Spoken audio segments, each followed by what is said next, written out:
ರಾಜ್ಯದಲ್ಲಿ ಹೃದಯಾಘಾತದ ಕಾರಣಕ್ಕೋಸ್ಕರ ಸಾವನ್ನಪ್ತಾ ಇರೋರ ಸಂಖ್ಯೆ ವಿಪರೀತವಾಗಿ ಹೆಚ್ಚಾಗ್ತಾ ಇದೆ. ಅದರಲ್ಲೂ ಕೂಡ ಹಾಸನದಲ್ಲಿ ಒಂದಿನಕ್ಕೆ 4 ಜನ 3 ಜನ ಸಾವನ್ನಪ್ತಾ ಇರುವಂತಹ ಪ್ರಕರಣ ನೋಡಿ. ಮತ್ತೋರ್ವ ಯುವಕ ಬಲಿಯಾಗಿರೋದ್ರ ಡೀಟೇಲ್ಸ್ ಇದು.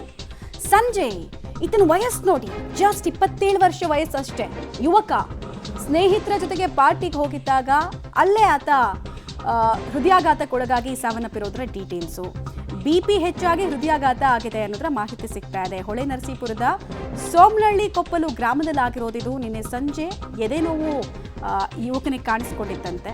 ಬಟ್ ಪ್ರಾಥಮಿಕ ಆಸ್ಪತ್ರೆಗೆ ಅಂತ ಚಿಕಿತ್ಸೆಗೆ ಹೋಗ್ತಾರೆ. ಆದರೂ ಚಿಕಿತ್ಸೆ ಫಲಕಾರಿಯಾಗದೆ 27 ವರ್ಷ ವಯಸ್ಸಿನ ಸಂಜಯ್ ಸಾವು ಕೂಡ ಆಗಿದೆ. ಡೀಟೇಲ್ಸ್ ಕೊಡ್ತಾರೆ ಶಶಿಧರ್.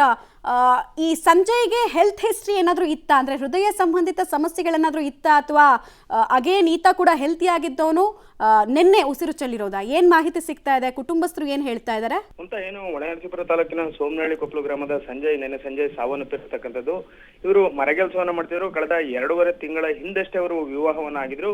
ಆಷಾಢ ಏನಲ್ಲಿ ಅವರ ಪತ್ನಿ ಊರಿಗೆ ತೆರಳಿದ್ರು. ಇವರು ಸ್ನೇಹಿತರೊಂದಿಗೆ ಪಾರ್ಟಿಗೆ ಹೋಗಿರ್ತಾರೆ. ಆ ಪಾರ್ಟಿ ಬಂದ ನಂತರ ಅವರು ಸರಿಯಾಗಿ ಊಟವನ್ನ ಮಾಡಿರಲಿಲ್ಲ ಅಂತ ಒಂದು ಮಾಹಿತಿಯನ್ನ ಕುಟುಂಬಸ್ಥರು ಹೇಳಿರ್ತಕ್ಕಂಥದ್ದು. ಆ ನಂತರ ಅವ್ರಿಗೆ ಸುಸ್ತಾಗುತ್ತೆ. ತಕ್ಷಣವೇ ಅವರ ಸ್ನೇಹಿತರವ್ರನ್ನ ಆಸ್ಪತ್ರೆಗೆ ಕರೆದುಕೊಂಡು ಹೋಗ್ತಾರೆ. ಆಸ್ಪತ್ರೆಯಲ್ಲಿ ವೈದ್ಯರವ್ರನ್ನ ಪರೀಕ್ಷೆ ನಡೆಸಿದಂತಹ ಸಂದರ್ಭದಲ್ಲಿ ಹೈ ಬಿಪಿ ಇರ್ತದೆ. ಹಾಗಾಗಿ ಅವರು ಬೇರೆ ವೈದ್ಯರಿಗೆ ರೆಫರ್ ಮಾಡುವ ವೇಳೆಗೆ ಅವರು ಹಠಾತ್ ಕುಸಿದು ಬಿದ್ದು ಅಲ್ಲೇ ಸಾವನ್ನಪ್ಪಿರ್ತಾರೆ. ಅವರ ಸ್ನೇಹಿತರು ಹೇಳೋ ಪ್ರಕಾರ ಅವರು ತುಂಬಾ ಹೆಲ್ತಿ ಆಗಿದ್ರು, ತುಂಬಾ ಕೆಲಸವನ್ನು ಸಹ ಮಾಡ್ತಾ ಇದ್ರು. ಆದ್ರೆ ಏಕಾಏಕಿ ಈ ರೀತಿ ಆಗಿರೋದು ನಮಗೂ ಆಶ್ಚರ್ಯ ತರಿಸ್ತಿದೆ ಅಂತ ಹೇಳ್ತಾ ಇದ್ದಾರೆ. ಆದ್ರೆ ವೈದ್ಯರು ಹೇಳೋ ಪ್ರಕಾರ ಅವರು ಆಸ್ಪತ್ರೆಗೆ ಬರೋದ್ರೊಳಗೆ ಸಾಕಷ್ಟು ಸುಸ್ತಾಗಿದ್ರು. ನಾವು ಏನು ಟ್ರೀಟ್ಮೆಂಟ್ ಅನ್ನ ಶುರು ಮಾಡ್ಲಿಕ್ಕೆ ಹೋದು ಆಗ ಬಿಪಿ ಹೈ ಆಗಿತ್ತು. ಅದಕ್ಕಾಗಿ ಬೇರೆ ಆಸ್ಪತ್ರೆಗೆ ಕರೆದೋಗಿ ಅಂತ ಅವ್ರ ಕುಟುಂಬಸ್ಥರಿಗೆ ಹೇಳಲಿಕ್ಕೆ ಹೋದು ಅಷ್ಟರಲ್ಲಿ ಅವರು ಆಸ್ಪತ್ರೆ ಆವರಣದಲ್ಲಿ ಕುಸಿದು ಬಿದ್ದು ಮೃತಪಟ್ಟಿರ್ತಾರೆ ಅಂತ ವೈದ್ಯರು ಹೇಳ್ತಾರೆ. ಹಾಗಾಗಿ ಈ ಹೃದಯಾಘಾತ ಪ್ರಕರಣಗಳಿಂದ ಇದು ನಿಜಕ್ಕೂ ಸಹ ಒಂದು ರೀತಿ ಜಿಲ್ಲೆಯ ಜನರಲ್ಲಿ ಆತಂಕವನ್ನು ತರಿಸಿದೆ. ಒಂದೇ ದಿನ 6 ಮಂದಿ ಹೃದಯಾಘಾತದಿಂದ ಸಾವನ್ನಪ್ಪಿರ್ತಕ್ಕಂಥದ್ದು. ಮಮತಾ, ಶಶಿಧರ್, ಪದೇ ಪದೇ ಹಾಸನದಲ್ಲಿಯೇ ಈ ರೀತಿ ಹಾರ್ಟ್ ಅಟ್ಯಾಕ್ಗೆ ಬಲಿಯಾಗೋರ ಸಂಖ್ಯೆ ಜಾಸ್ತಿ ಆಗ್ತಾ ಇದೆ. ಅದರಲ್ಲೂ ಕೂಡ ಯೂತ್ಸು.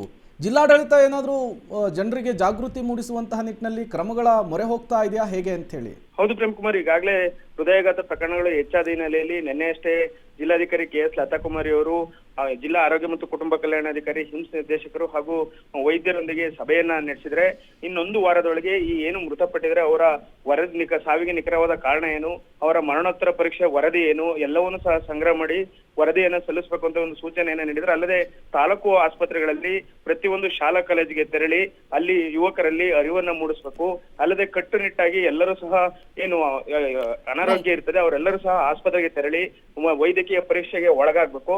ಅಂತವರಿಗೆ ಏನು ಜಯದೇವ ಹೃದ್ರೋಗ ಆಸ್ಪತ್ರೆ ಸಹಯೋಗದಲ್ಲಿ ಚಿಕಿತ್ಸೆಯನ್ನ ಕೊಡಿಸ್ಬೇಕು ಅಂತ ಹೇಳಿ ನಿನ್ನೆ ಸಭೆಯಲ್ಲಿ ಅಧಿಕಾರಿಗಳಿಗೆ ಲತಾಕುಮಾರಿ ಅವರು ಸೂಚನೆಯನ್ನ ನೀಡಿದರೆ. ಆದ್ರೂ ಸಹ ಏನು ಒಂದೆಡೆ ಕ್ರಮಕ್ಕೆ ಮುಂದಾದ್ರೆ ಮತ್ತೊಂದೆಡೆ ಹೃದಯಾಘಾತ ಪ್ರಕರಣಗಳು ಹೆಚ್ಚಾಗ್ತಿರ್ತಕ್ಕಂಥದ್ದು. ಪ್ರೇಮ್ ಕುಮಾರ್, ಧನ್ಯವಾದ ಶಶಿಧರ್ ತಮ್ಮೆಲ್ಲ ಮಾಹಿತಿಗಾಗಿ. ಬಟ್ ಇಲ್ಲಿ ಪ್ರಶ್ನೆ ಇರೋದು ಏನ್ ಗೊತ್ತಾ, ಹೃದಯಕ್ಕೆ ತುರ್ತಾಗಿ ಚಿಕಿತ್ಸೆ ಕೊಡುವಂತಹ ಆಸ್ಪತ್ರೆಗಳು ರಾಜ್ಯದಲ್ಲಿ ಎಷ್ಟು ಅಂತ. ಈಗೆಲ್ಲ ಏನಕ್ಕೆ ಅಂತ ಯೋಚನೆ ಮಾಡ್ತಿದ್ದಾರೆ. 100 ರೀಸನ್ ವೈದ್ಯರಿಂದ ಸಿಗ್ತಾ ಇದೆ.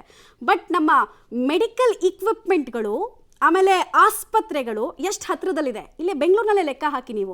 ಹೃದ್ರೋಗ ಆಸ್ಪತ್ರೆ ಅಂದರೆ ಎಷ್ಟು ಏರಿಯಾದಲ್ಲಿ ಎಷ್ಟು ಪ್ರಾಥಮಿಕ ಚಿಕಿತ್ಸೆ ನಿಮಗೆ ಸಿಗುತ್ತೆ?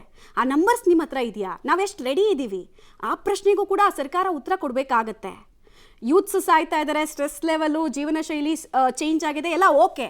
ಬಟ್ ವೈದ್ಯಕೀಯ ಗುಣಮಟ್ಟ ಎಷ್ಟರ ಮಟ್ಟಿಗಿದೆ ಅನ್ನೋದು ಪ್ರಶ್ನೆ ಇಲ್ಲಿ.